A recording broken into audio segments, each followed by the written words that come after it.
tem gente boa e tem gente ruim em todas as áreas. O que diferencia o profissional bom e o profissional ruim? O bom tem virtude, o ruim não. O ruim tem vício.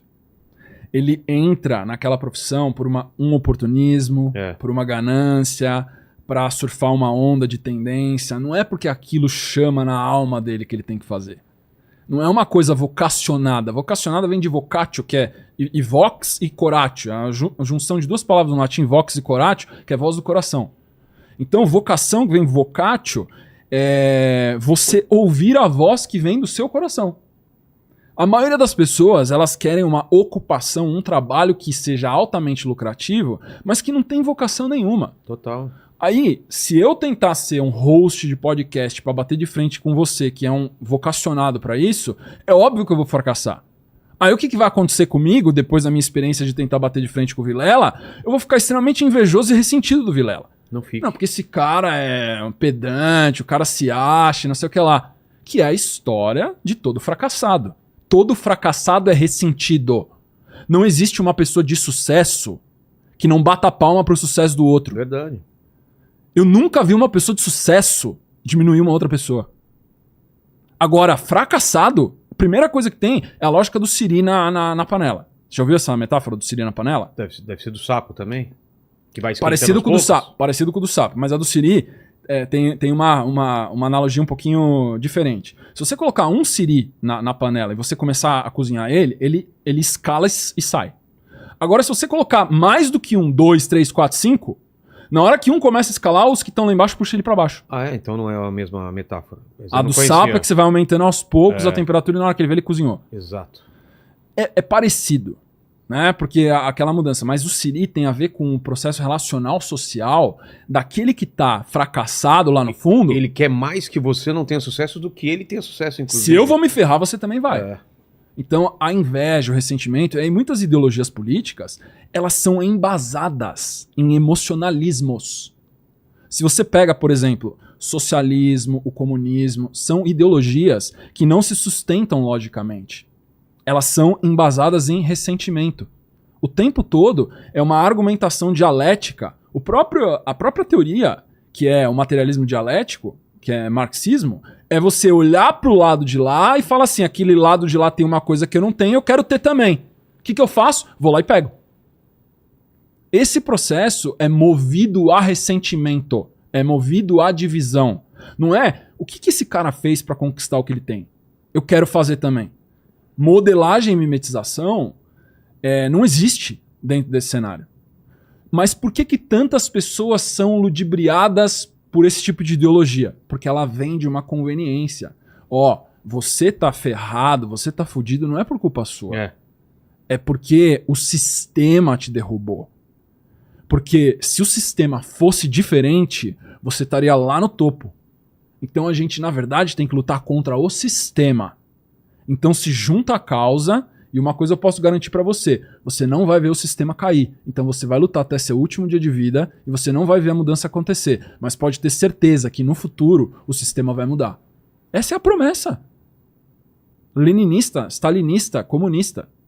Eles prometem uma utopia vindoura para derrubar o sistema atual, para que a pessoa, indivíduo, se coletivize e ela não se desenvolva como pessoa e indivíduo desenvolvendo virtudes.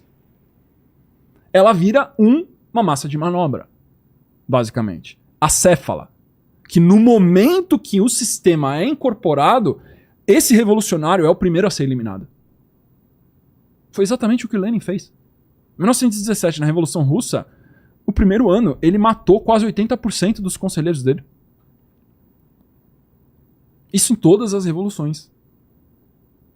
Só existe desenvolvimento social, só existe desenvolvimento humano quando você fortalece o indivíduo. Quando você dá espaço para o indivíduo tomar decisões por ele mesmo.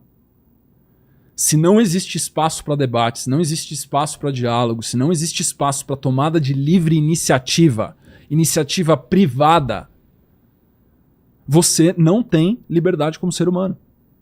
Porque você está sempre fazendo algo em prol de um coletivo abstrato que você nem sabe o que é. Esse é o grande câncer da humanidade nos últimos séculos. E aí, trazendo os meus estudos de teologia, eu tenho uma convicção muito forte de que essas ideologias são o que é chamado de anticristo. Porque se você pegar e enumerar, e aqui eu tô falando de uma análise lógica, tá? Tudo que Cristo ensinou e tudo que essas ideologias ensinam é exatamente antagônico. É anticristo. Exatamente anticristo. Que é, a salvação não é individual, a salvação é coletiva. Você não tem que ser você melhor, é o sistema que tem que ser melhor. Você tem que sacrificar o seu bem baseado numa autoridade superior, não pela sua livre iniciativa. A caridade, como virtude, vê se faz sentido isso. Ela só tem valor se ela for espontânea.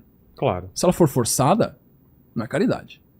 Porque todo mês eu pago lá 15%, você também, de imposto, 20%, 27% de imposto. Isso não é caridade. Chorando. Isso não é caridade. Não. Porque é imposto. É imposto. Você não tem opção de não pagar.